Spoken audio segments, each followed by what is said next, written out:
The fact is, um, that climate crisis is at its core a crisis that comes from inequality, and it impacts every sphere of our lives, and it will multiply and reinforce existing inequality. It's possible to view climate activism as a work to safeguard people's right to stay in their homes, but we must also talk about when it's not no longer possible to live in those places, because some places, due to rising sea levels, are left arid, uninhabitable. There's heat waves and storms in many parts of the world. But the others, uh, but why we say that there can be, I mean, that is why we are saying that there is no climate justice without migrant justice, because movement is very natural, and people's right to move with safety and dignity needs to be protected. Because as much as migration is a human phenomenon, every time there were a natural disaster, people would move from one place to another. That's how civilization moved for hundreds and thousands of years. Yet today, when we want to move, we have increasingly hard borders in our way, just not external ones, but schemes like Bibby Stockholm, which is supposed to act as a deterrent. But borders don't deter people. It never has. Because those who are suffering from extreme climatic breakdown will always need to move. These violent borders and schemes will only make the journey difficult and lethal. Climate change is making it worse for everybody, especially those in the global south, countries like Bangladesh, where I'm from.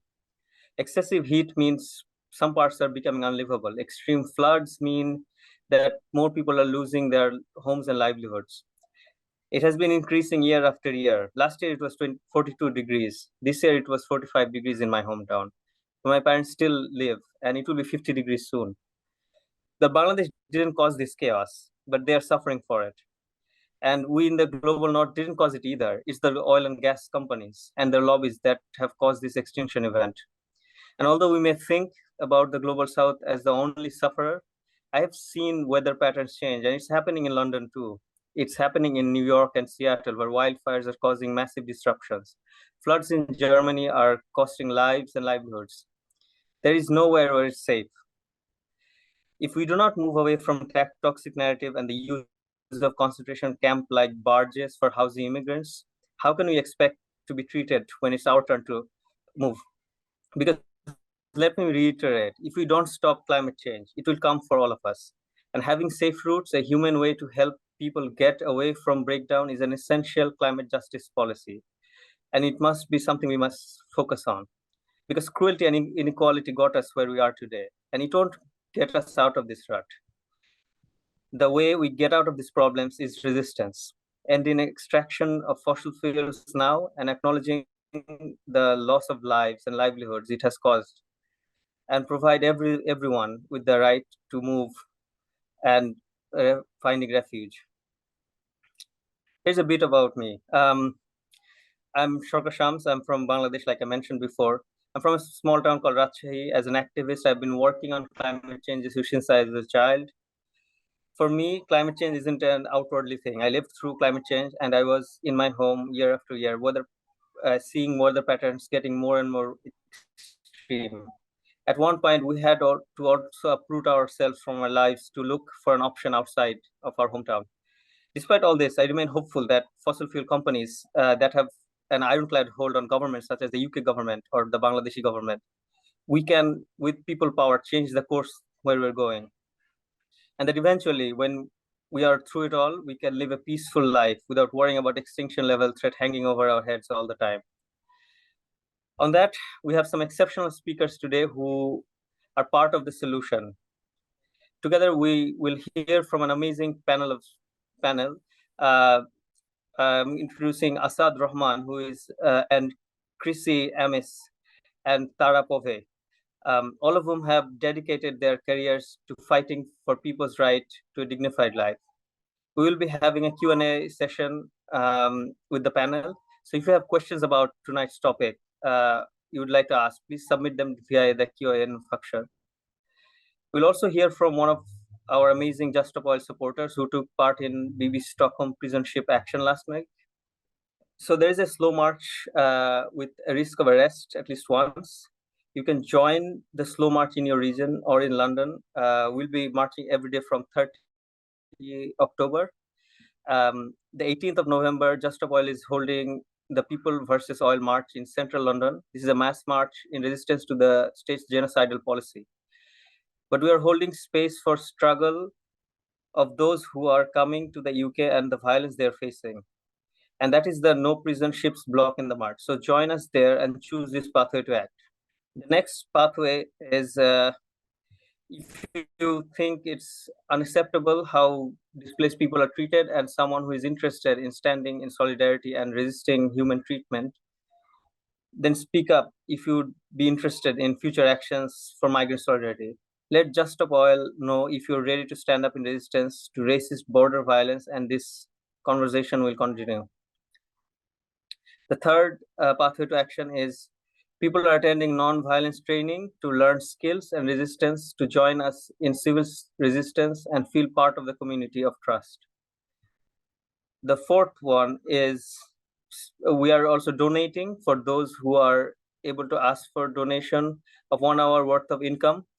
For those who are able to donate, please consider this as well. If you earn £10 an hour, you can pay £10 a month.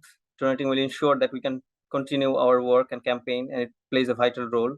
So all the links will be posted alongside the information on the chat. Remember to submit any questions you have via the Q&A function. Okay, so yeah, those are from me. I think we are going to get started right now. I'm just going to introduce our first speaker. Our first speaker this evening is Asad Rehman. From fighting the National Front in Burnley in the 1970s, Asad is now an executive director of War on Want, where he organizes to put an end to poverty and injustice and defend human rights. Asad has been working in the non-government and charity sector for over 25 years, campaigning all his life against racism and social injustice, and intersecting climate change as a problem of race, class, and North-South inequality. He has served as on boards of Amnesty International UK, Friends of the Earth International, Global Justice Now, and Newham Monitoring Project. Asad works on demonstrating the deep and binding links between poverty, inequality, and climate impacts. So pleased to see you join us, Asad. So would like to just welcome you and start your speech. Thanks, Shams, and great to be here. And apologies, I'm in the midst of COVID, so my brain cells aren't completely working well. And also, I've got to give you a better bio than the dull one that I serve on boards.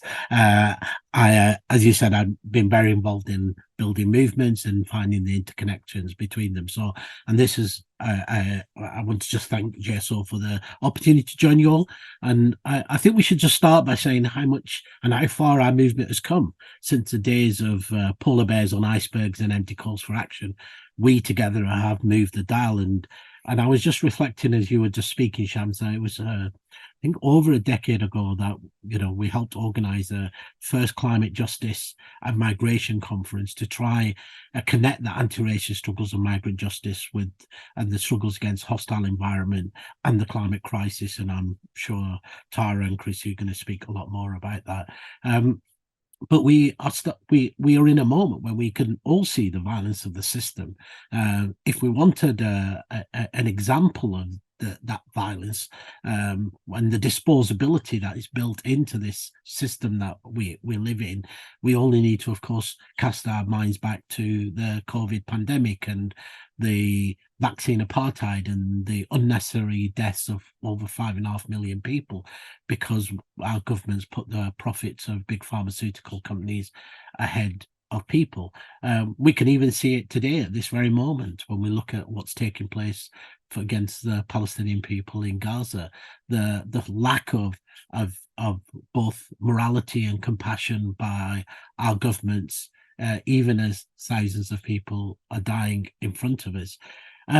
We all know the truth now, right? That as the climate crisis worsens, our ecosystems are beginning to collapse, and the impacts on people, and particularly on marginalized people, become ever more severe. And And the climate movement, I think, is becoming more aware of this, that this crisis that we talk about in terms of the climate crisis can't be separated from any of the other crises taking place, whether it's the crisis of inequality. And, many years ago, you used to show the very famous champagne glass that was very popular in climate spaces about, emissions, that the poorest 50% are only responsible for about 2% of emissions, the top 10% over 50% of global emissions. And then, we used to say, well, overlay that with inequality, you see exactly the same picture. The bottom 50% of the world has about 2% of the global wealth. The top 10% has about 76% of the wealth, and the top 1% has about 38%. We live in a time now where we know we are facing a growing hunger pandemic. The UN now is talking about climate famines. We know that we have plundered the Earth's resources, that our planetary limits are being breached. It's not just simply climate. The model of unsustainable and unequitable growth has brought us into the brink where scientists now question whether humanity at all will have a future as we exit what was the sort of more stable Holocene period. We know that the systems that have been put in place, have created a global economy that locks governments through, whether it's through debt, trade, and tax, and the power of corporations, and they've hollowed out the ability of governments, one, to protect their own citizens, and two, to develop alternatives. And as the IPCC said when it released the AR6 report, it said it's these systems, both present and past, including colonialism, that's created these vulnerabilities for the majority of the world's citizens. And I think more and more a part of our movement is now coming to the same conclusion, that what we're fighting when we come from a climate justice perspective is a fight around a systemic crisis, one that is rooted both economically in profit accumulation, of course, but also forms of racism and patriarchy that have been codified to justify what some people call sacrifice zones, and others, we would say, it's racialized capitalism. We also know that it's not facts, no scientific evidence, or even the calls of citizens that are shifting governments. We can see that with our own government's decision, along with 5 of the richest and most powerful countries in the world, to expand new fossil fuels, 55% of all new fossil fuels by the five richest, most developed countries in the world. So not only are they not refusing to reduce their emissions, reducing equitably the end of fossil fuels, they're actively expanding it. And as a result, as we've heard from Sham, more and more people are being forced to leave their homes. And these extreme weather events that are caused by climate breakdown are, of course, destroying communities. When Sam, you were speaking, I was just reflecting back in 2013. I was with colleagues from the Philippines as Typhoon Haiyan hit the Philippines. And if you remember, this was 6,300 people were killed, 1.1 million homes were destroyed, 2.3 million people were pushed into poverty, and many people, of course, were forced from their homes.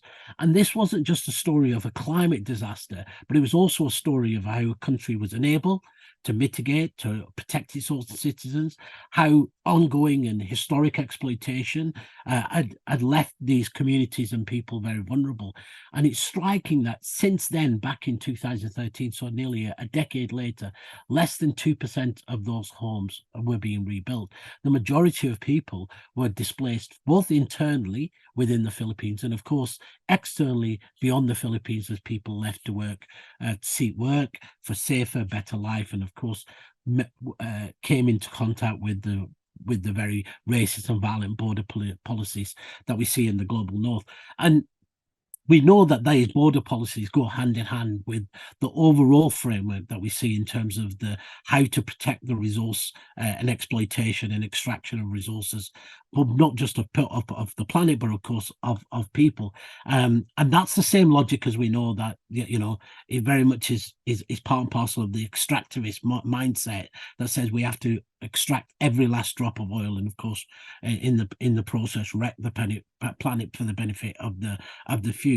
Now, when we talk about climate migration or climate linked migration, I think it'll be useful for us to have this conversation, because often a number of terms are thrown around this issue, and I think we as progressive people really need to be very, very clear about the terms that we use. Now, of course, climate linked migration, which is a term often used to for people who are like leaving their homes due, whether it's floods in Philippines or, as Sham was saying, from Bangladesh,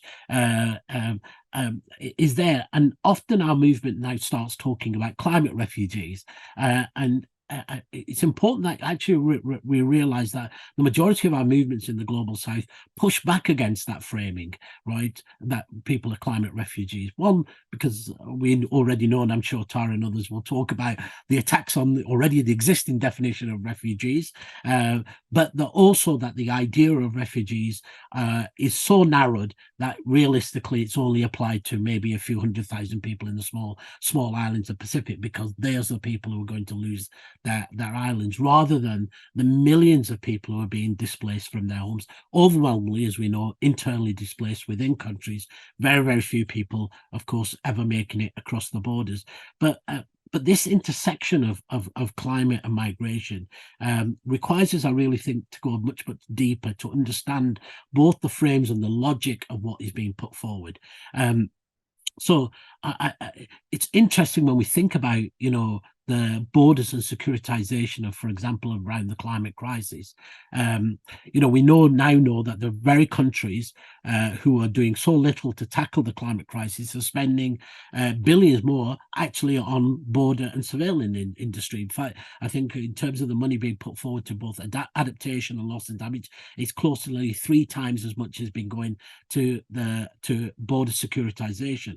And what's really striking is actually when we look at who was writing the first kind of reports, many of us look and say, well, the military was writing these reports. And in fact, it is true. The military were writing a lot of the reports around what were the impacts of climate, of climate change and extreme climate violence.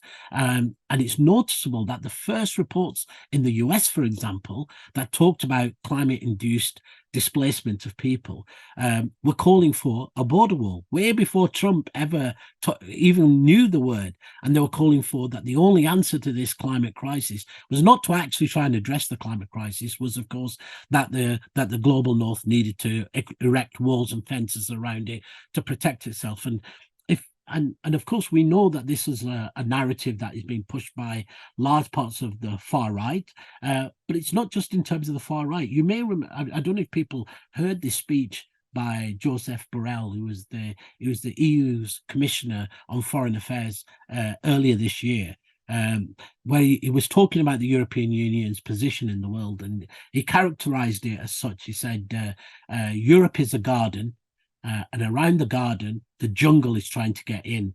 And our job, he said, is to be a gardener in the jungle, to prevent this jungle from ever coming in. And, many of us know what that means, what that frame and that rhetoric. This was once the rhetoric of the far right populists. Now is seen very much in terms of it as part and parcel of mainstream narratives. And we can see also the parallels between those companies such as BlackRock and Vanguard, who are making billions funding fossil fuel projects, are also the very same ones who are investing very, very heavily in the very surveillance industry and the securitization of borders and fences. So not only are they ones that cause the crisis, then they're the ones that say, well, we've got the solution to resolve this crisis, which of course is let's leave large parts of the world to burn or drown.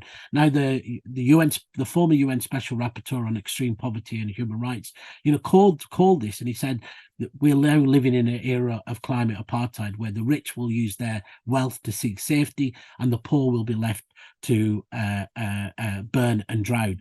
And of course, this trend is increasing as global inequality increases, climate crisis increases. We see the narrative, particularly in the global north, where the far right isn't actually climate denialists anymore. And they use their arguments about climate violence and climate displacement to say, absolutely, this is why we need border walls and fences. If you listen to now to what Meloni in Italy talks about, or what Marie Le Pen talks about in France, they talk about, we accept all of these crises are happening, but there is only one solution.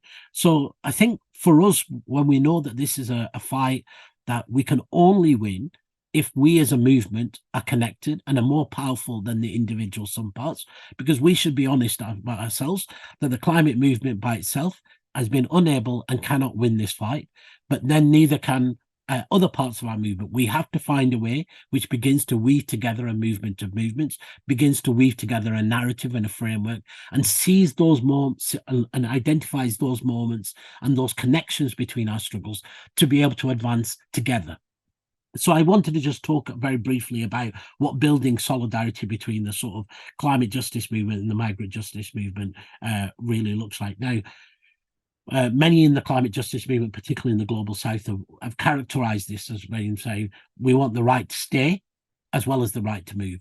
That actually the right to stay is as important for us, and that right to stay, because we know that the overwhelming majority of people who are displaced internally or displaced to other neighboring poorer countries, means that the climate movement in the global north needs to be talking and connecting the issues of inequality, of social protection, of public services, all the things that now the IPCC says are key adaptive measures, which we all know are also the solutions to inequality, that also provide the resilience to our communities and our people. And as a movement, if we were looked at this very starkly, we have to say we're now fighting for a world which is likely to be at least above 2-degree warming, more likely to be a 2.5 degree, if not even more. I mean, we are fighting for where this madness stops rather than will this madness stop. So we know that the reality of the dynamics of the global system are pushing us towards the edge of the catastrophe. And I say that that's important of the right to stay, because often people only focus on the right to move. And I think part of our narrative has to also recognize that that is the overwhelming call and demand of our movements in the global south. But of course, we want the right for people to be able to have safe and legal pathways, and that requires us not just to be making them as a slogan. And I want to do a shout out the fact again that we're having this discussion, and GSO people have been there trying to make these connections. Is how do we build that solidarity from the ground up? How do we create those spaces and those conversations, and look at where we can collaborate and find unities in terms of our demands? Now, I also want to say very quickly, because I know I haven't got much time, we have to avoid also narratives which reinforce right-wing narratives. And one of the most concerning ones that often people in the climate movement or parts of the climate movement do is to use a frame of,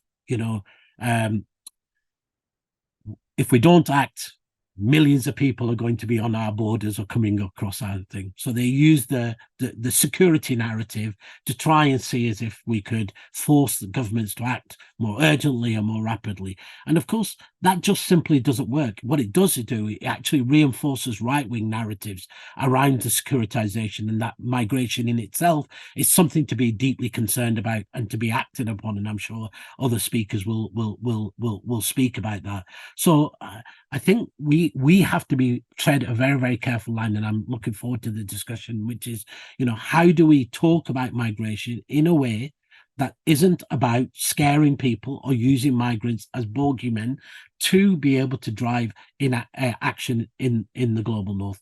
Similarly, how do we as a climate movement don't do what's happened in Denmark, for example, where you've seen a red-green government that basically has capitulated and said the only way we will deal with and get social license for climate action is if we move exponentially further to the right than the far right on migration. So we have to build the walls and fences and create the most hostile environment that we can on environment to be able to justify us acting on climate change.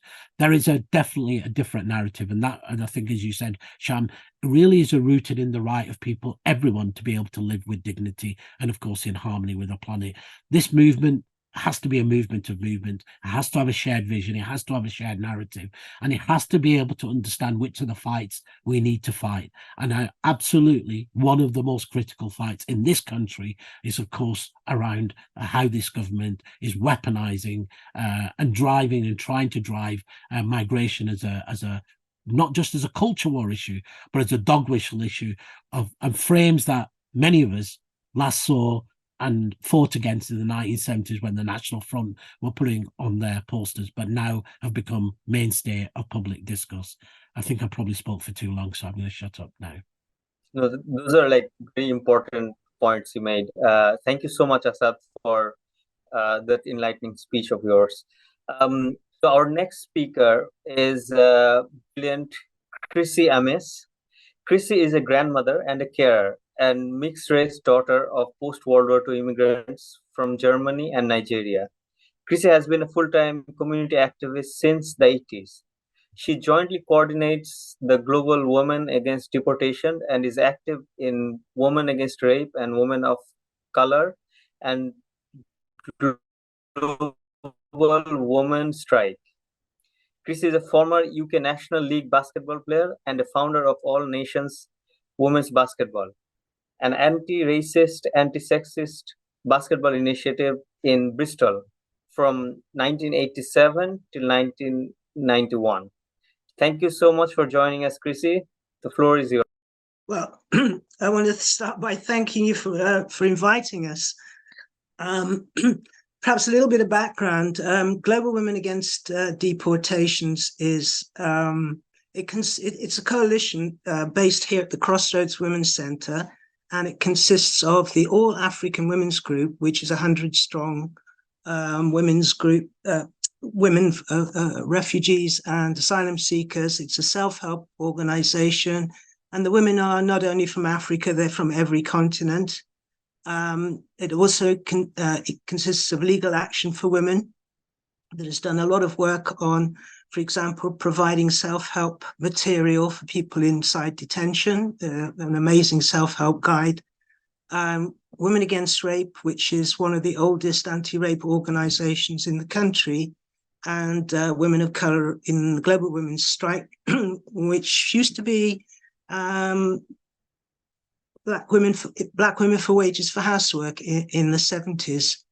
And I think, well, the issue of immigration and its connection to the climate crisis is really an urgent one for grassroots movements everywhere. And it's always been a major, major issue, I think, as Asad said, for the anti-racist movement. The Wages for Housework campaign, which founded the Crossroads Women's Centre, where we're based, from its very beginning, we always fought for people's rights to stay and for the rights to benefits, the rights for money in our own name. And we've spelt out the impact of race and racism on us and our families, particularly from a women's point of view, as rape survivors, as mothers, as sex workers, lesbian, disabled women, and of course, our children. And I think it's very timely at the moment because there is a growing movement coming together, to act on the issues that we're going to talk about tonight. But I think the other thing we have to be aware of is who is inside of our movement, who are the police inside of it, who are the saboteurs, who are on our side, in the form of, say, whistleblowers and activists, and who cannot always be visible, or who are those who are active but are also at risk of deportation.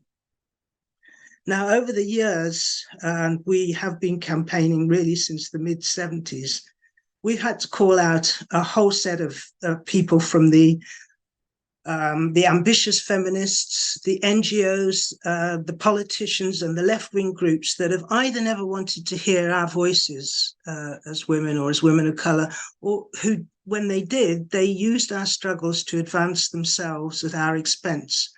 And that personal ambition, which is in our movements, is a political choice, and it's a very corrosive force. So, in order for us to keep our movement safe and protected and build it, we cannot not do that work. I mean, a couple of examples so that, I'm not talking theoretical here. There were examples when we had to call out the Refugee Council, which back in 2000, which was one of the biggest organizations around that asylum seekers and refugees were supposed to be able to go to. But they were actually colluding with New Labour's horrendous immigration processes. And they were taking millions of pounds to do it. And what was happening was that they were hiding what women who were coming to our centre were saying when they were raped in a hostel. And when we exposed it, we were accused of dividing the movement. But the fact of the matter was that asylum seekers were organising. They camped outside the Refugee Council buildings. They held their own hunger strikes and protests. So that's where we have to begin, is with defending the demands, of the people who are on the ground and who are making those demands, when there are oftentimes other agendas by other agencies or NGOs or charities who have a very different brief and will undermine the demands of the movement. Another example was we defended the women who were on hunger strikes in Yarlswood detention centres. Some of you will know that they spoke out about the horrendous conditions, which included rape, sexual and racist abuse by the Serco guards. And the people inside there, the befrienders who were funded by the Home Office to help, actually worked to hide the protests and in fact even denied that there were hunger strikes going on. And they did very little at that time to prevent deportations. So we were amongst a handful of committed grassroots groups that were really calling in those early days when detention was being expanded, that we were demanding the closure of all detention centres because that was the demand coming from those inside. And I think what's changed is that there's now a national network. There are many groups that have sprung up since, and as I think largely as a result of people hearing firsthand what's really going on, so that things were not being hidden or buried any longer, but that women were speaking out and saying what was happening to them. That gave rise to a national network which we're part of, called Action Against Detention and Deportations. And it's a forum from the north to the south of and east and west in the UK. So it's in Glasgow. There's actions, as you probably know. They had that fantastic action to prevent the police taking away some asylum seekers. In Liverpool and in Merseyside, Merseyside has had some great actions against the Bibby Stockholm barge because the headquarters is there. In Bristol and in Kent and elsewhere, we're really coming together. We don't have formal structures, but we do come together to take actions and to support the network across the country so that things can be exposed. For example, some of you will know of the Manston detention camp, which was literally built for people who are arriving by boat, and took 4,000, held 4,000 people when it was only built for 1,000. Should never have been built at all. But the idea that you would pack it with people, knowing that those conditions would be deadly, and that disease would break out, and that the children and women inside there were, in a terrible, terrible condition. I mean, that's of a par with the deadly conditions on the Bibby Stockholm barge, but people have been able to come together, protest it, and really bring, look, we don't always win, but at least we're trying, and we're doing a lot across the country to change the perspective, so that there's the life-saving emergency work, that's being done by people. I think it's Alarm Phone Group in the Mediterranean, and now increasingly in the Channel. That there are monthly pickets outside of the detention centres. Lesbians and Gays Support the Migrants call one every month, the first Saturday of every month outside Colnbrook. And there's another called outside Hassockfield Detention Centre, which is the new one they built for women up in Durham. So the connection there is to offer practical support to people inside, and that's really working. People, when you're outside those places and speaking to people inside, it's a great strength for those inside to know that there are those of us outside who not only care but can offer some practical support, to try and change things for them. And you may have seen the connection between Extinction Rebellion's big one, which was, I think, last April, where one of the biggest demos, I think, that was held outside of the Home Office brought about 3,000 people together on the idea behind the pink boats, the pink boat being XR's symbol at one point. But there was a great idea to make origami pink boats with messages on the back that would go to MPs. Now, of course, the MPs are not going to pay any attention, but visually it was a stunning display. And what's more, it meant that, XR activists from all over the country got to hear directly from a sister in the All African Women's Group about why they come to seek safety and protection in the UK, and from a young man from Algeria who'd actually come over on a boat. And I don't think when we looked out across the sea of mainly white faces, I don't think there was anybody with a dry eye once those two had spoken. And people would have been hearing things they never heard before. And there's a way in which that is a tool. It arms people to go back in their communities and really challenge, some of the more racist or ignorant ideas behind migration. So, what has, I think, changed is that there is more speaking out, that voices as women of colour are being heard more and more, especially by young people who themselves are concerned to ensure that those of us who are most impacted by injustices are given that voice, and that there's more respect for those of us like Asad and myself, who've been around the block for years, making the case for the right to be here, the right for safety, and the right to seek asylum. And as I've said, we've always done it from a women's point of view.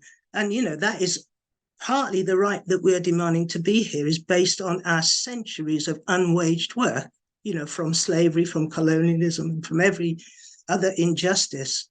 So I think that it's really key to all our survival that younger people are connecting with the issues of forced migration and putting poverty and climate justice centrally in it. Because, to win, it's absolutely essential that we, all our movements come together. Because the governments know that there's going to be, 750 million people will have to move, will have to move because of the climate crisis. And I think more people who know and understand this are increasingly asking themselves, well, what would I do to save myself and my loved ones? And I think that is a central question that mostly can cut through a lot of stuff, including the whole issue, right now of what's going on in Gaza, in Palestine. What would we do to save our lives? The Palestinian, the boycott and divestment sanctions movement, it's a massive, non-violent, the most anti-racist, movement of our time, that we can refuse to accept the lies, the propaganda, and we can refuse to buy goods. That's what we did to bring down apartheid South Africa. We can do that again. And we know that the politicians don't give a damn about us. They don't represent us. And, they come up with policies and ideas, and I'm sure we'll hear some of them from others. But if they can even consider exporting UK prisoners from the overcrowded prisons here in the UK to countries like Estonia, or sending refugees to genocidal countries like Rwanda, we're none of us safe unless we build and protect that movement. And it has to be an autonomous movement. It has to be mutually accountable to the grassroots women, men, and children. And it has to bring everyone together and not leave anybody behind, frankly. And it seems to me that we're at a very particularly cross-section of time where we can do that, not only nationally here, but internationally, with the movements that we're seeing springing up across the world, including for the right to migrate, the right to stay where you are, the right to have clean water, safety, to be able to eat and feed yourself. So I think we're on, we are definitely at a moment in time where we have a lot more going for us than sometimes it seems like. Well, that was inspiring from Crissie about her movement and connecting all the dots for us. Thank you so much for that, Crissie. So I'll just introduce our next and final speaker. Tara is a policy and research manager at Refugee Action. Previously, she was a lecturer experienced in research and organizing in community groups, unions, and movements. So over to you, Tara. Thank you very much, Shams, and thank you for having me here, everyone. It's a privilege to speak with you all and with such amazing campaigners as well. And I wanted to focus a little bit on what the situation is currently in the UK regarding asylum accommodation, or the system that we call asylum accommodation in the UK. Because this is really connected to some of the issues that Crissie and Asad have been talking about in terms of the ramping up of racist rhetoric towards migrants, towards refugees, towards people seeking asylum, and also a system in which is really fundamentally designed to generate profit. It's really a system that's fundamentally designed to make rich people richer instead of keeping people who come here to seek safety, who have every right to travel, to move, as people have always done. This is a system that is designed to punish those people and keep them in conditions that are not only inhumane, but are violating their human rights on so many different levels. The reality behind what we call asylum accommodation in the UK is this system in which tens of thousands of people are living for many months and years in these conditions. They are really conditions that are harming their physical and mental health. This is a system of indefinite detention. Something that Crissie has talked about in terms of immigration removal centres, prisons, camps, barges, hotels that we hear so much about in the news, and there's so much disinformation about. But really, conditions are absolutely terrible in all of these places. People are being isolated. They are being put away in places where the government hopes that, the civil society and campaigners and ordinary people won't look too closely at what's going on there. They're being put in these places without, in a huge majority of cases, access to any kind of legal support or welfare services. Their contact with the outside world is incredibly limited due to restrictions on their freedom of movement. And we know that those restrictions are both formal restrictions in terms of curfews being imposed, in terms of not being able to access certain areas, being put in isolated areas, such as on the Bibby Stockholm, where you can't even freely, walk around. But we also know that there are informal limitations as well that staff are putting on people in these conditions. People are being forced to live on very, very low levels of asylum support, financial support that's provided, because people are being banned from working. They don't have the right to work in a huge majority of cases. They don't have the right to support themselves. These are fundamental human rights that are being removed from people seeking asylum, that are being removed from people who come to the UK to seek safety today, right now, as we are speaking. And they're living in an environment of fear, of attacks by racist groups, as we've seen happen all over the country. And these attacks don't come from nowhere. They don't all of a sudden generate out of nothing.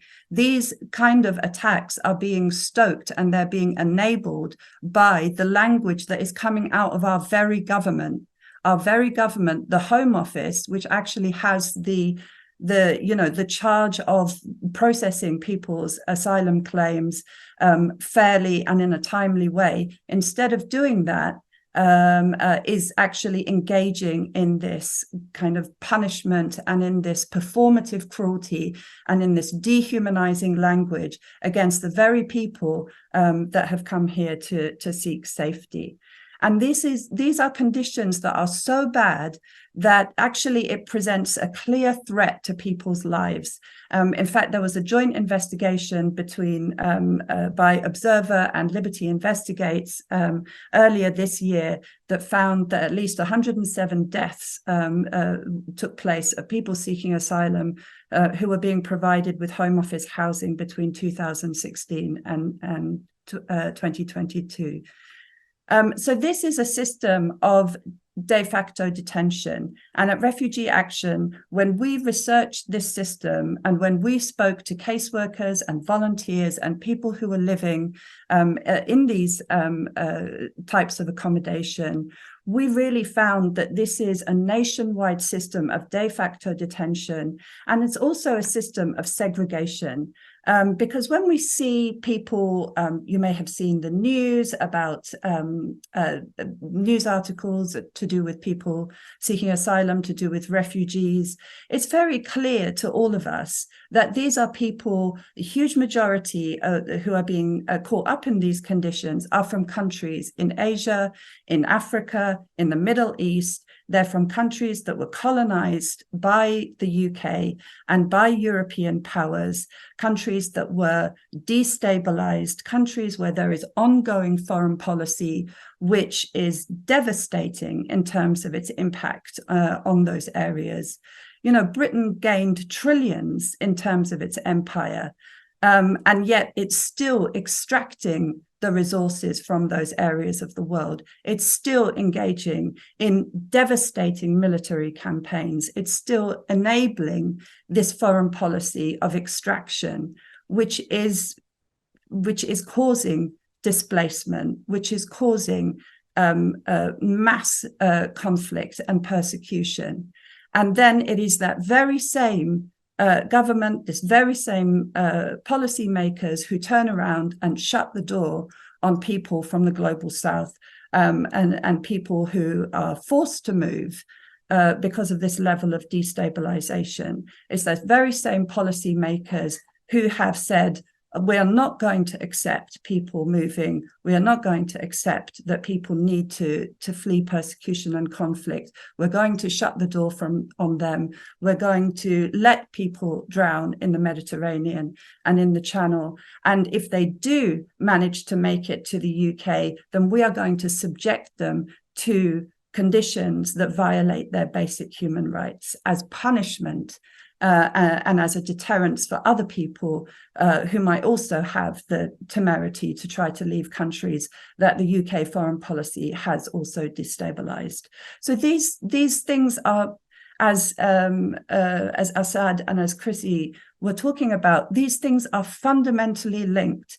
And that's why I agree completely that it is really, really essential that we start to recognize that we need to link up our movements for the rights of people seeking asylum in the UK and for the rights of people everywhere to live in safety and to not be displaced and to not be subjected to inhumane treatment and for the upholding of international law everywhere in the world.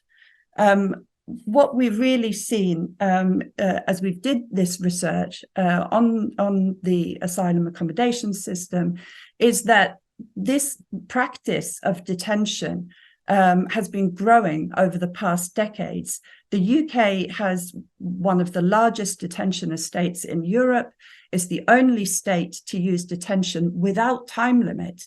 I don't even know if that's something that many people realize, that in the UK, if you come to the UK as a migrant, or if you come as a refugee or somebody who's seeking asylum, you can be put in a prison, you can be put in an immigration removal center with no limit on the amount of time that you are there. You can be in a room, in a hotel with your family, in one room with mold, with outbreaks of infectious diseases, with food that is so bad that it is causing hunger and it is causing malnutrition. You can be in that room for months, for years, with no information, with no legal support, with no access to welfare services, with very, very little access to the outside world. And this is the system that currently exists in this country. And as I said, this is fundamentally a colonial and racist system. Racism rooted in colonial and post-colonial racial hierarchies and hostile border regimes underpins both the policies and rhetoric of immigration legislation and the functioning of the Home Office. This was actually acknowledged by a government commission paper on the Windrush scandal that referred to 30 years of racist policy making. And there's just another point about the features of this system that I wanted to stress in this talk. We often hear these kind of ideas that, you know, I'm sure you've seen it in the media yourself, that there is the asylum system in this country is broken, or that there's a crisis or an emergency in the asylum system. But actually, the asylum system is not broken. The asylum system was designed this way through major pieces of legislation. There's been a new piece of immigration legislation passed about every year in this country. For the last 20 years, this hostile punishing system was designed deliberately to be hostile and to be punishing of people. And as I said at the beginning, it was designed to make a profit for corporations. So it's not a broken system. It's not a crisis. It's not an emergency. It's actually a system that works perfectly well. It works for the government, who use racist hate speech to distract people from the fact that they have bankrupted the NHS, that they are shutting down at this very moment our basic rights, our right to strike, our right to protest, our right to boycott. All of these rights are being removed to us while the government has this distraction of racism that it has towards people seeking asylum and refugees. And of course, it's actually private corporations that are making the most profit. They make profit out of surveillance. They make profit out of detention. And of course, they make profits out of asylum accommodation. And in our research, we've shown that the main companies that actually hold the contracts with the Home Office to provide asylum accommodation, even though these are statutory duties that they're undertaking, Clear Springs, Mears, and Serco, and there's a whole bunch of subcontractors as well, and of course corporate travel management, or CTM, that runs the Bibby Stockholm barge. All of these companies are making millions in profits, huge amounts of profits. Just in the last couple of days, it was reported that Clear Springs Ready Homes and a subcontractor, Stay Belvedere, made 114 million profit combined from indefinite detention of people in hotels and in asylum accommodation. So when people say, you know, what's the alternative to this? And, you know, how are we going to deal with the numbers of people? It's not a question of numbers. It's a question of whether we have a system that works for everyone, or whether we have a system that makes rich people richer and is fundamentally there to use racist policies, a racist policy agenda for the benefit of private corporations. That's what we actually need to be fighting. It's in all of our interests to fight at that system. And that's why I'm very happy to be with you today. Thanks very much. Thank you so much for that enlightening speech. So my internet might be a bit shaky, sorry about that. But I'll try to slow down and speak as slowly as I can so you can have a good listen. So time for questions. We have a couple of questions from the audience.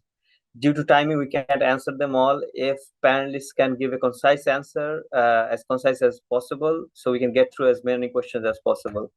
So I'll be asking all the panel questions and try to answer if it's possible. So a couple of people asked a similar question. which is, what is your response to people who are pro hard borders, who state that we have to save ourselves by keeping the resources for ourselves and not letting other people come into our country, as then nobody will survive. So I'll go to Asad first and then move to other people. Yeah, thanks for those questions. They're great ones from, I think, Felicity, DP, and a few others. And I think it really comes together, right? That it was that one question about facts, right? We all know facts don't matter anymore, right? The story matters, and the right have a story, and they're pushing forward this particular story. Look, there is a reality, of course, as we know, and that stretches back, 500 years of the global north has developed on the back of the global south. I mean, if we had time, we could talk about slavery, about how in the 1770s, the amount of money going into investing into the British economy was about 4.3 million at the time. 3.8 million was coming from slave profits, from slavery, from colonial, from plantations, etc. You could say that every brick and mortar in this country, in some way or another, has been developed by the global south. But those aren't just about historical facts. I'm originally from the Indian subcontinent. We all know that when Britain went to the Indian subcontinent, India's share of global GDP was about 24%. When it left, it was less than 4%. And in the meantime, it had taken out $45 trillion from the Indian subcontinent alone. That was about 16 times the UK's GDP. So the idea that actually that Europe in itself, or the global north, is sustainable, right, without the resources of the global south, is just not tenable. Jason Ickle did two very, very important sort of researchers, academic reports. One looking at what would be the cost of the overconsumption, which is about 3 times by the global north of the carbon space. And he calculated it's about 192 trillion. And they calculated what is the resource extraction of just since the 1980s, not even looking back at the historical, it's about 152 trillion. The reality, of course, is that in the global north, for a very, very long time, there's been a discussion and agreed as sort of what you could call a compact, right? That the very things that we rely on, our public services, our state institutions as such, have come from the wealth that has been extracted from the global south, and there's been like some form of distribution around it. And that has largely held for quite a few decades. But the reality now is that the same structural adjustment programs that were visited on the global south are now being visited on the global north. We've got 14 million people in the UK, the 6th biggest and richest economy, living in poverty. We've got 4.3 million children growing up in poverty. We know our public services are breaking down. There's a very different story that we can tell, right? And I think that is really, really important for us, right? It's about how do we use these moments of crisis to build solidarity and rebuild internationalism, right? So it's no longer we can survive at the expense of other people, but how can we all survive, right? And I think this is the term around, right? How do we guarantee everybody a dignified life? And I do think we as a movement have got to move away from the no, which is really important in our campaigning in terms of immediate interventions, to also what is the yes, what is the vision, what is the story we're going to tell about the world, which allows people, ordinary people who are struggling, to see themselves within it and not think that what we're asking for is them to become poorer, right? So I think we're talking about better rather than less. And I think there is a way for us to be able to do that, because fundamentally, if you look at, through history, we've been able to shift values with public opinion massively.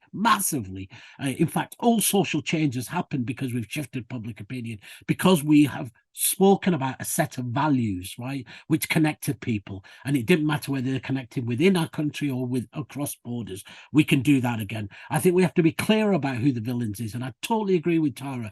We have to tell the story. Who is actually profiting, right? Who is profiting from the fact that our food prices are sky high? It's because of speculation around food. It's not because we can't produce enough food. We can produce enough food to feed the world 3 times over. It's because who owns the food? Who's profiting from it? The same with energy. We can provide energy. We can provide it as a public good. The right of energy, the right of food, everybody to have an equitable share of energy all around, and to live good lives, decent, healthy lives that are productive lives as well.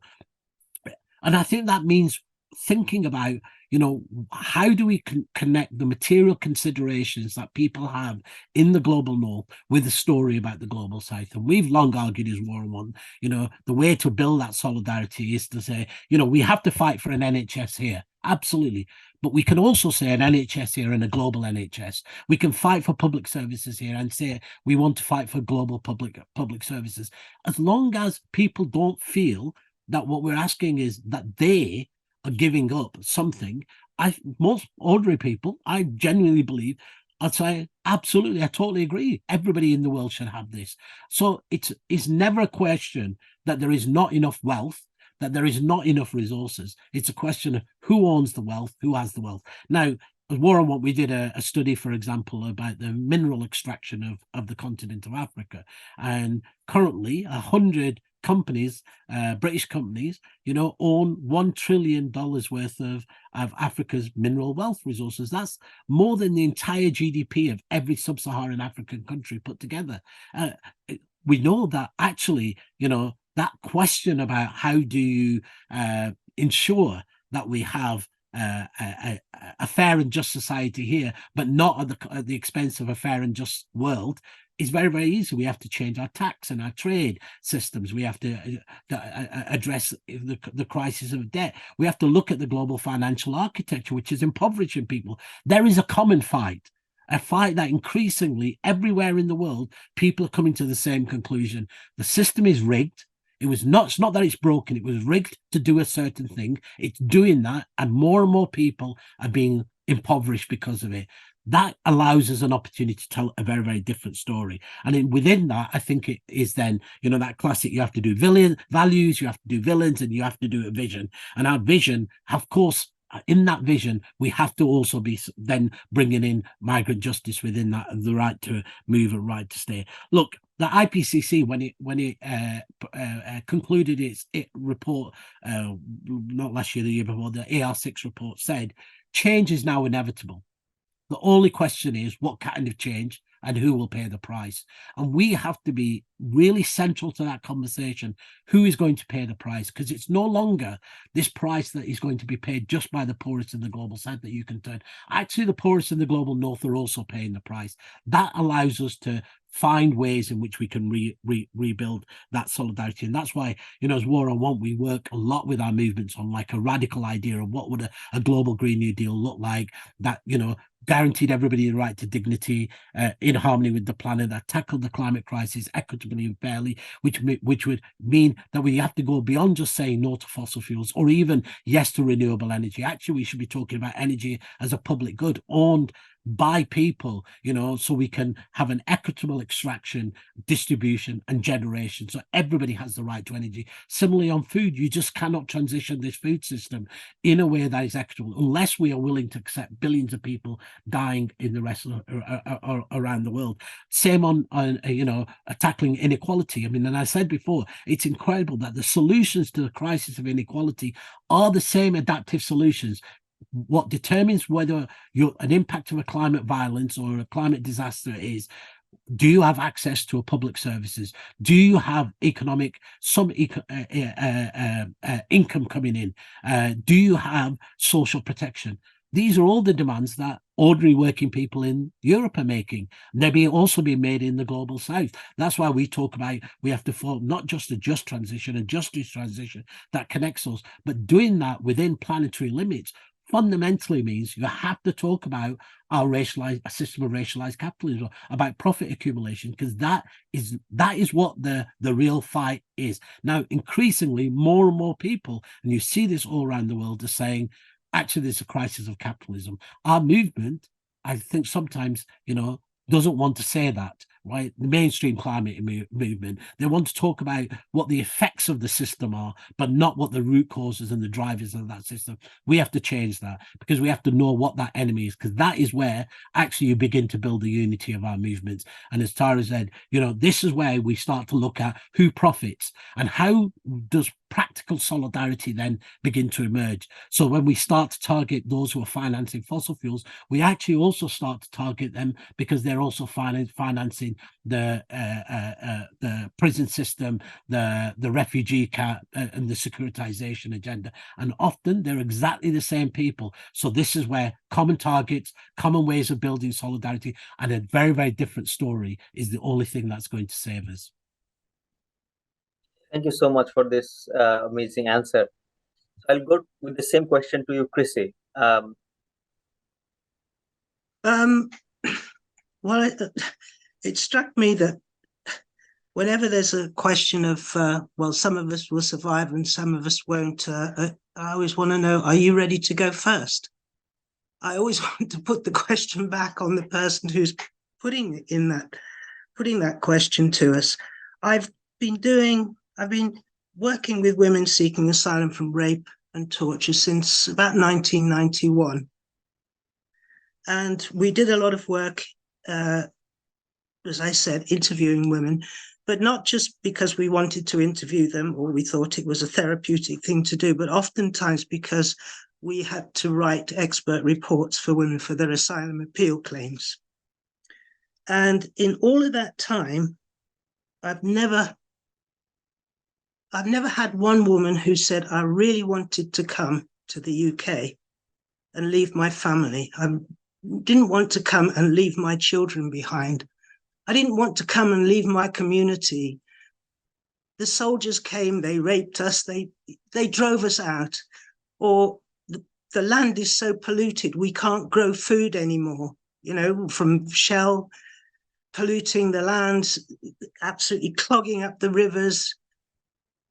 Women in particular, who are the primary carers of and producers of the entire human race, are often so disadvantaged at the point at which they have to consider leaving their communities, whether it is better to leave for survival, whether they can bring their children safely with them, whatever the issue is. So there's a way in which we do have to be looking at what are we doing in those communities where women want to stay, where they want to raise their children, where they don't want the goddamn armies throwing them off the land. I mean, where they don't want, like in Gaza, every single building being blown up.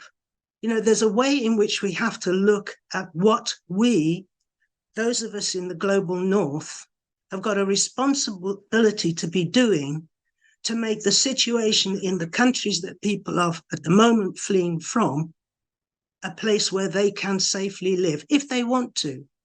I mean, they never used, you know, if you go back some couple of centuries, there weren't borders in the same way. There weren't papers that you needed to travel. You just traveled. You went to somewhere because you needed to go somewhere to live safely, and you could do that.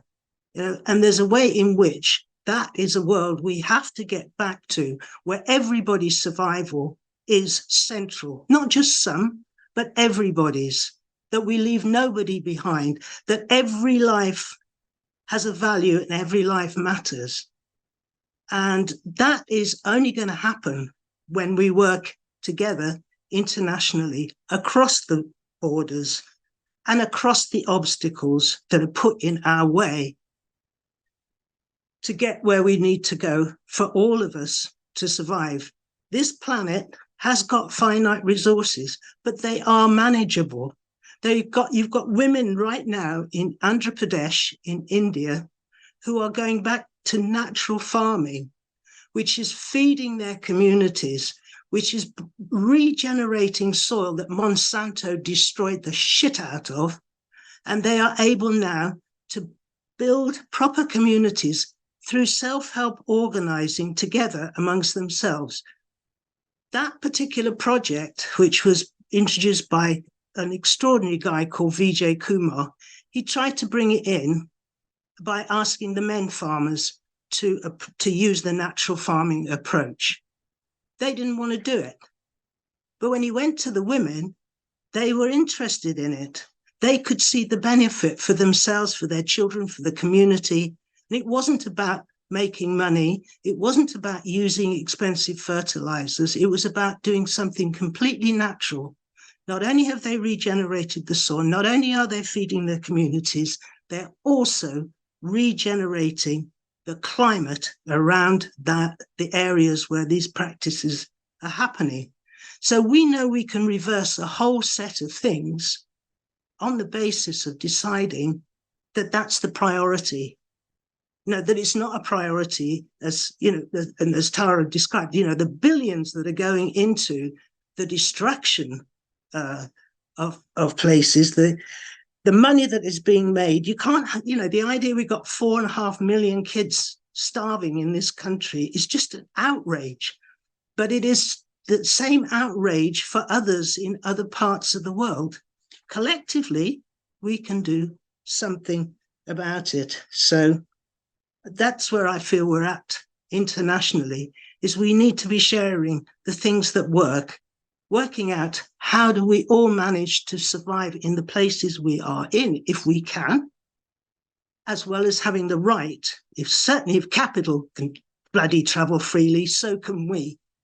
If the rich can come in and out of countries without having to worry about visas, then that should be how we can do it too. So there's a lot to consider, but there's a lot of work to do. And we do know it's not just, going to happen overnight.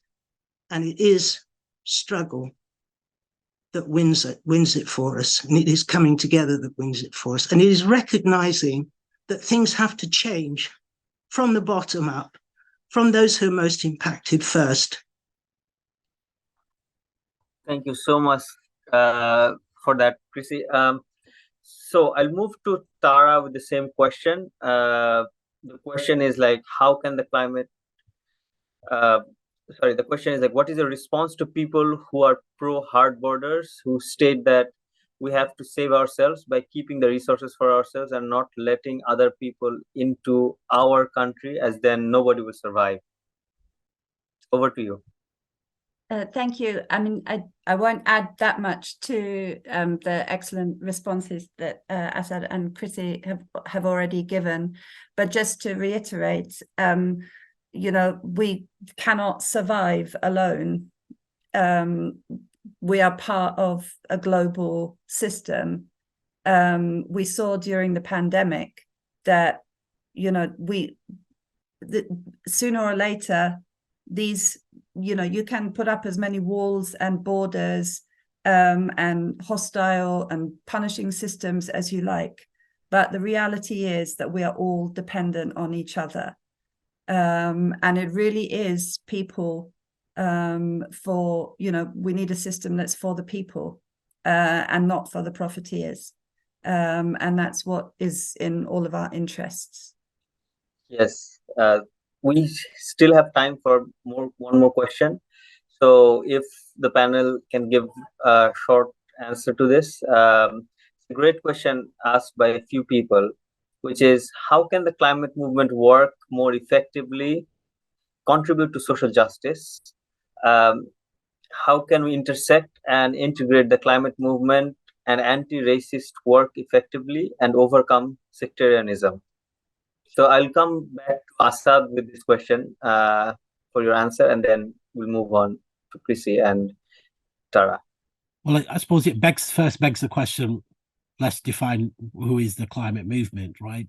Because I would say within that broad arc, there are different iterations of it. And those of us, I think, we would define ourselves as climate justice, and recognize that when we founded the climate justice movement back in 2007, it was done explicitly because that part of the movement rejected the notion that was being framed by mainstream climate and environmentalism that looked at climate as simply being an issue around carbon.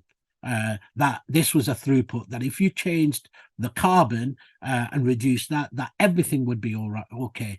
And climate justice actually brought together the principles both of economic justice and environmental justice, both from the global south and the global north, to actually have a more systemic analysis of why the climate crisis was taking place. And since then, that part of that movement has very much tried to make the argument that when we talk about climate justice cannot and is not about just the increased vulnerability of people in the global south.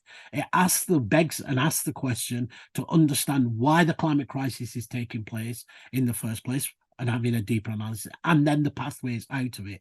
So I think, first of all, we have a job collectively, because those of us, and I see everybody on this call as being in that climate justice part of the movement, we are still not the majority of the climate movement. The majority of the climate movement can use the word justice, but it's performatory, right? So when we contribute to social justice, there are many ways which we can do that. Look, I think the steps that many people are now making and recognizing that the struggle for workers' rights is part and parcel of the struggle for climate justice is an important step forward. The fact that now you see climate campaigners on picket lines, and calling for public services such as nationalizing the railway, because we know that, of course, this is not going to be solved by 5 million electric cars. It's just not possible. It's not technically possible. It's not possible from a resource point of view. We need universal public transport, free, electrified, renewable. We have to talk about public luxury and private sufficiency, right? And that's how we start talking about and connect to that in social justice. How do we connect where people are and be able to describe the world that we are trying to create, and that they're part and parcel on, and we together their struggles. So some of it is about our cross solidarity between our movements and weaving our movements together, right? And I think a lot of us have been trying to do that. And I think this, and these are amazingly big steps that we've made compared to where we were.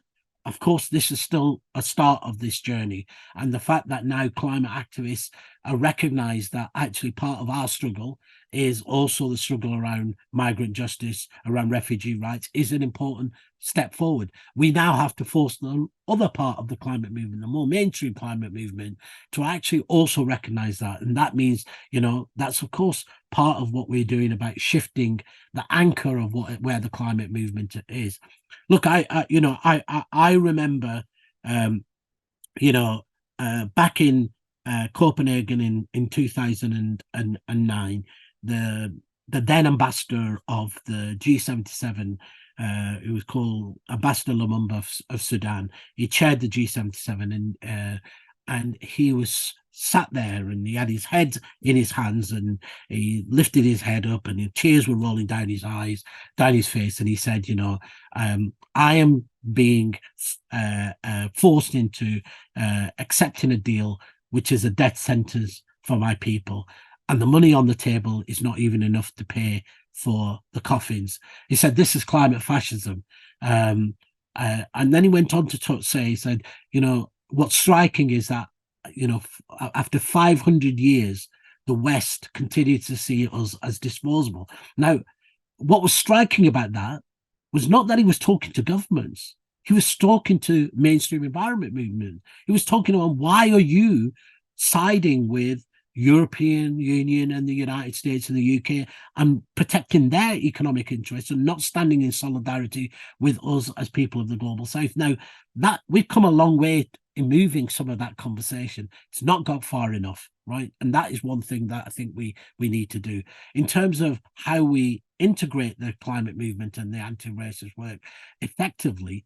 I think it is these conversations, like, how do we talk about migration that is rooted in anti-racism, right? That doesn't use migration, as I said, as a scare tactic to try and drive climate. And we see that, Attenborough does it. We see all of these horrible right-wing narratives that have been so embedded in environmentalism. Because if we look at and remember, a lot of mainstream environmentalism had this notion, and it's rooted again, if we have time, we could go all the way back. It rooted in this idea of the doctrine of discovery, the idea of like the pristine state, and indigenous black, brown people were disposable and they didn't have any rights there. And many of like environmentalism had this very, very strong story about it. And that has been slowly being undone, you know. And now when we talk about environmentalism, we talk about environmental justice. And now when we talk about climate, we talk about climate justice. And I think we have to get to a point where, I think it's one of the comments in the chat said, you know, we have to talk about a justice movement that can connect our different struggles. Because to be frank, you know, we are losing, and we're losing badly. And we're losing because individually, we're not as strong as when we are as collectively, and we're not greater than the strength we have collectively. So from any point of view, from wherever campaign you're involved in, you have to come to the same conclusion. We can't keep doing the same thing again and again and again and hoping for a different outcome. We have to be serious about thinking, how do we have these deep conversations and put forward a vision? We are trying to do that, and we've been doing that with many movements, both in the Global South and through the Climate Justice Coalition, with migrant justice and climate groups. And I think I put a few resources into the chat. And I really hope that GSO and others, you know, are part of that conversation, so that we can collectively be as impactful as we all know we need to be. Thank you for this very solid answer to that question. Just to mix things up, I'm gonna ask the same question to Tara first. Yeah, I know that you didn't have a lot of time to weigh in the last question. So if you have something to weigh on that, please do. Thank you, Shams. I mean, I don't have the answer to this question. It's a very big question. But I mean, some of the things that, just reflecting on, I mean, a lot of these, I think, as Asad was saying, I think we need a message of hope for people. We need an analysis that is connecting the issues that everybody is experiencing. And when we look at things at, you know, at the basic level, what we're seeing is the same people, the same policies, the same corporations are responsible for some of the greatest issues, the greatest destruction, the greatest amount of harm that's being done. And so we have movements, and we have groups, and we have organizations, charities and NGOs that are focused on looking and are doing amazing work at looking at one aspect of how do we, you know, mitigate against that harm? How do we advocate for people? But we also need to sometimes be able to look up and look at the actual system and who is benefiting from this system. And that's where we can find the interconnections. And when we see those interconnections, we can then start to really, really think about an alternative, and think about an alternative that resonates with people in terms of what they're experiencing in their lives. And that, you know, these ideas also are not, you know, they're not new. I mean, these are ideas of post-colonial theorists and Black feminist theorists and activists from the Global South. They've been saying this for decades. So we also have a huge amount of knowledge and resources that we can draw on that can inspire us. So I also think political education is really important, and it's really important to have these discussions and debates. And something that Crissie was talking about, the solidarity protests that are being held in front of the detention centres by lesbians and gay support the migrants, for example. Those kind of concrete solidarity actions, or the actions that the JSO campaigners took with the Bibby Stockholm, these kind of concrete solidarity actions are really, really important. They're symbolic, and they're incredibly important just for building those links between different campaigns, between different movements, and then talking about strategy and talking about the ways forward together is also, I think, very important as well. I think in addition to what the other speakers have said, we need to really begin by asking, what is it that the people in the most impacted countries actually need from us? I mean, the fact that the technology is absolutely rampant here in the West, that you put people on the moon, we can do this, we can do that, we can do the other. And yet, when some of the things that when, for example, a group of us were in Beijing, the UN Women's Decade in 1995, and we held an environmental racism workshop, and we were trying to get to the bottom of what women in the global South actually needed. So that the answers came: clean piped water, solar cookers, basic things that would make women's work easier in the South. The things that you would think it would be absolutely possible to do, but instead the money that's going to go into the major pipeline that's going to run from Uganda to the coast of Tanzania, that's where those billions are going to be put.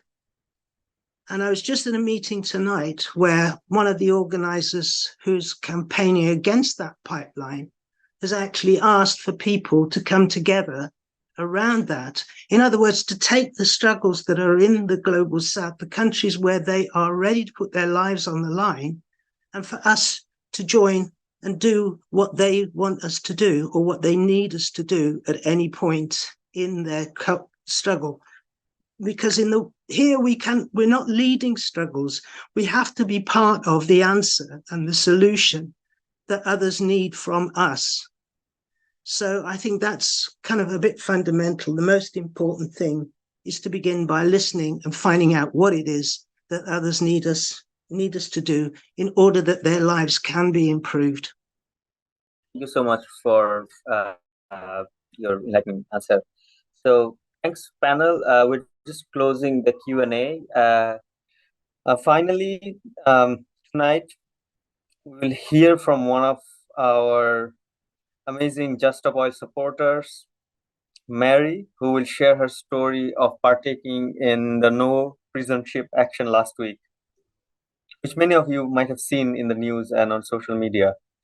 So I'll just pass this to Mary. Please tell us about what happened. But before that, I want to give an introduction. So Mary is an activist and humanitarian aid worker from the UK.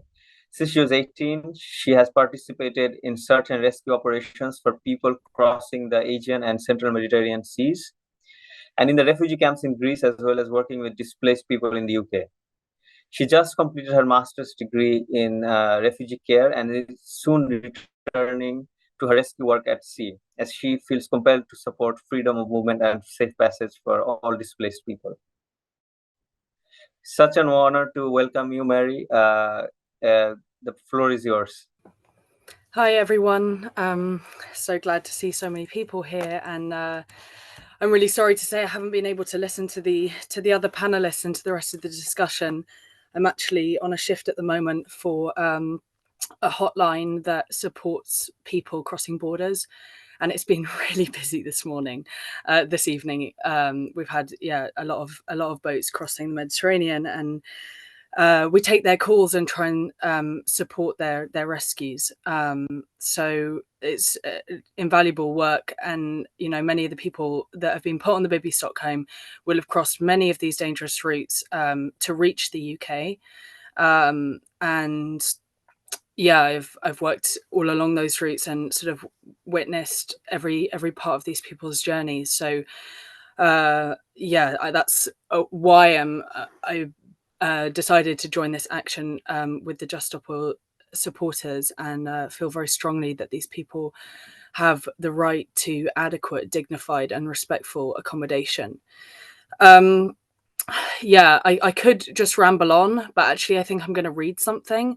After taking action last week, I think it was last week, time's been all over the place.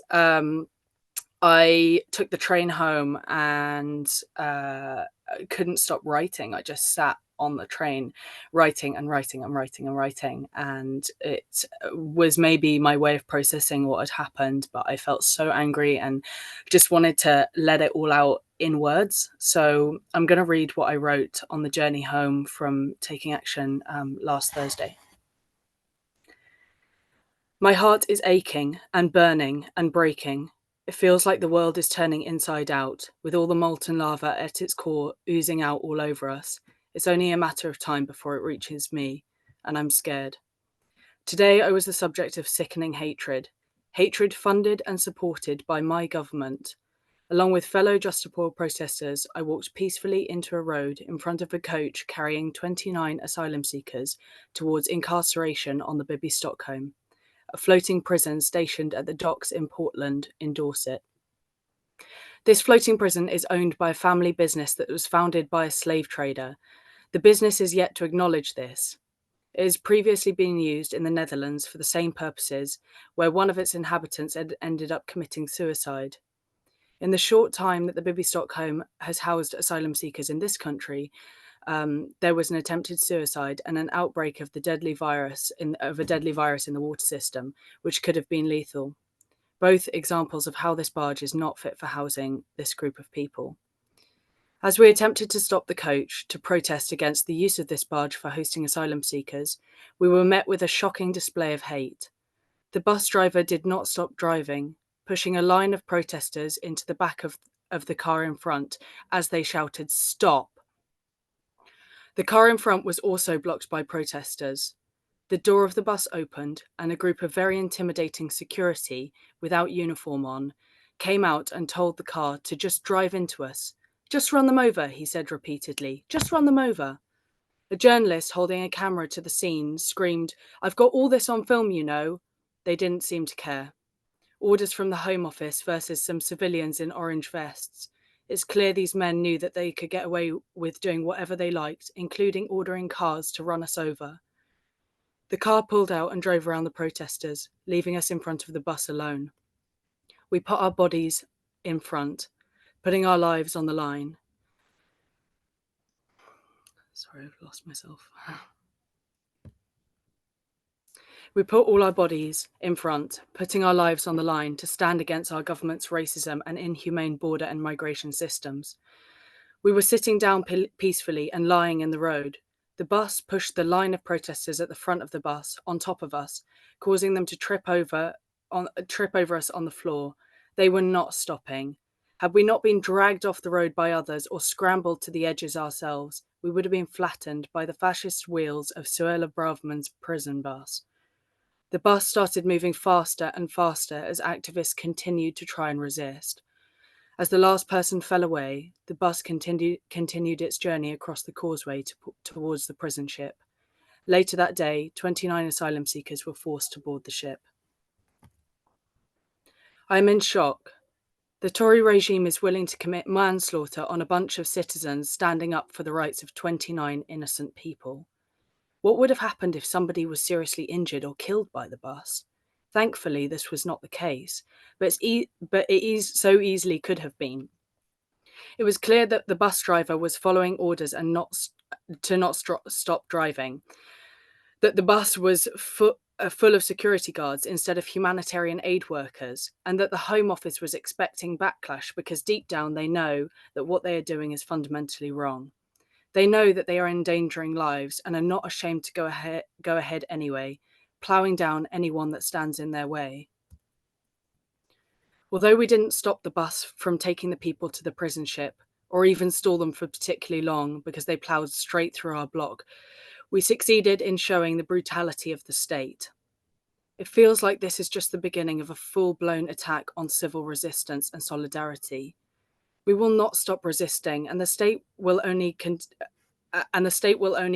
oppressing our rights and freedoms. It is such a privilege to be able to write this right now, when people all over the world have been subjected to violent oppression for generations. But for us here in the so-called democratic West, such oppression is not the norm, but it's rapidly becoming so. The state is using force to shut us down, and not just here, not just today. Berlin, Lyon, New York, Brussels, etc., etc. This week alone, we've seen our states come down on us heavy-handed, using ever-increasing police powers to shut down solidarity for Palestine with force. The very situation in Gaza says it all. Rishi Sunak and Joe Biden's hands firmly shaking the blood-dripping hand of a mass murderer says it all. This is dystopian.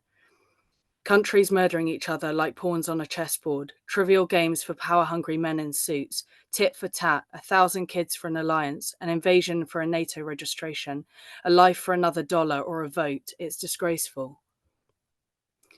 I am blinded by clouded eyes that sting with salty tears. The glassy, vacant gaze buffers the pain slightly, but not enough to hide the reality in which I am living. I wake up, eyes wide open. Another night of disturbed sleep because of my disturbed mind. I feel stupid for feeling like this as the sun streams in through the window of safety, to the comfort of my own bed, while whole families are being blown to pieces in their beds at night, while young men wake up from night terrors on the prison ship. But we are collectively suffering. I feel it so strong, like I'm carrying the weight of an elephant in my heart. I feel it because I have a deep compassion for fellow human beings and a sensitivity to human suffering. Human brains are hardwired for empathy, helping us to understand the intentions and actions of others. In this moment, I'm trying my hardest to empathise with the opponents, the baddies, the people making dangerous decisions behind the flag on behalf of all of us. I'm trying to practice what Nelson Mandela, Martin Luther King, Desmond Tutu and Gandhi taught us, to see eye to eye with all human beings on the fundamental basis that we are all beings of the same species, all capable of empathy and all having the capacity to receive and give love. As Mandela said, when we dehumanize and demonize our opponents, we abandon the possibility of peacefully resolving our differences and seek to justify violence against them. This goes for everyone, for both sides. Whether you are right or wrong, it is always more nuanced than the simple polarizations that divide us. People are people. I wish the world could see that right now. I try to shift my anger towards the bus driver and security on board, seeking to understand why they did what they did, why those that shouted at us from their cars despise us so much, why many people target displaced people as their scapegoat. To have compassion for them is challenging, but acting with non-violence is the most powerful thing we can do right now in this ever increasingly violent world. I want to leave you with the words of Martin Luther King, who once said, "The ultimate measure of a person is not where one stands in moments of comfort and convenience, but where one stands in times of challenge." We must all feel proud of the fact that we are standing up for the preservation of life, whether that be through climate activism or migration activism. We are fighting for our lives and the lives of our brothers and sisters. We won't give up until there is climate justice and migrant justice. We are feeling more united than ever, and I hope that those of you that are on the fence, feel compelled to join us in this revolution. Thank you. I leaving what we did, the protest last week, it sort of was a part of a much bigger picture that we're seeing here, a part of the oppression that we're facing and the oppression that displaced people are facing, and the lengths that our governments are willing to go to shut our voices down.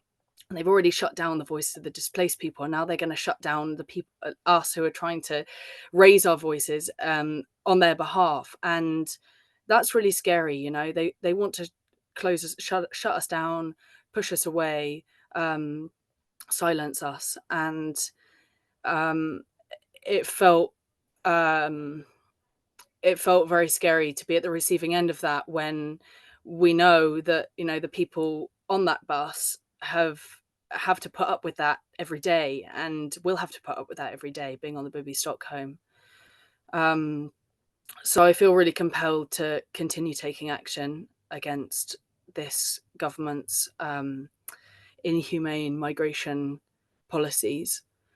And yeah, I hope that people feel that this is an important issue. I think in the past, it has come in waves, and people have gotten behind, migration as a topic to fight periodically. And I think what we need to, really bring to the center of attention right now is the link between climate justice and migrant justice.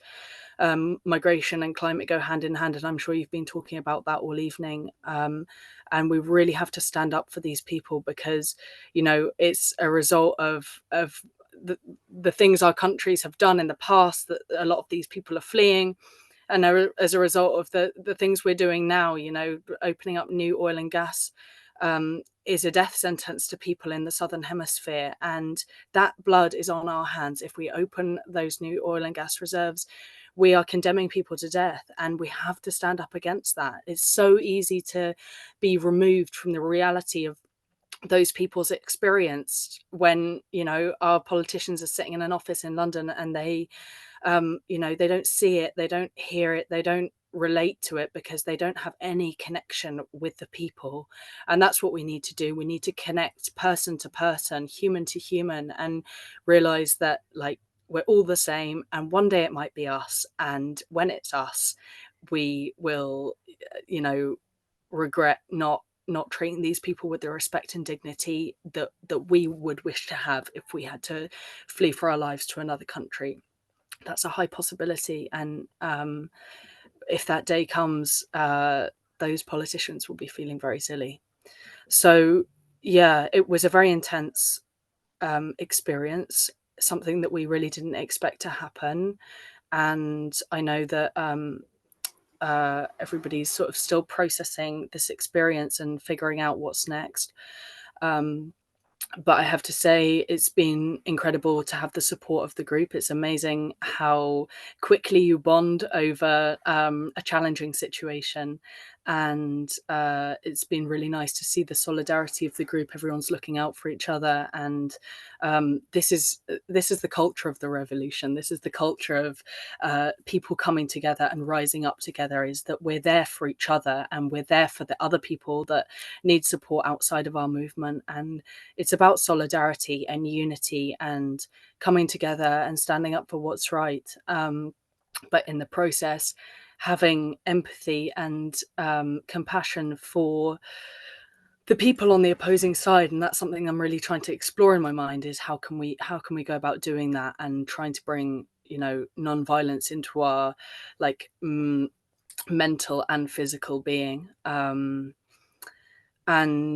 yeah, I'm just really grateful to everybody that stood there and put their bodies on the line.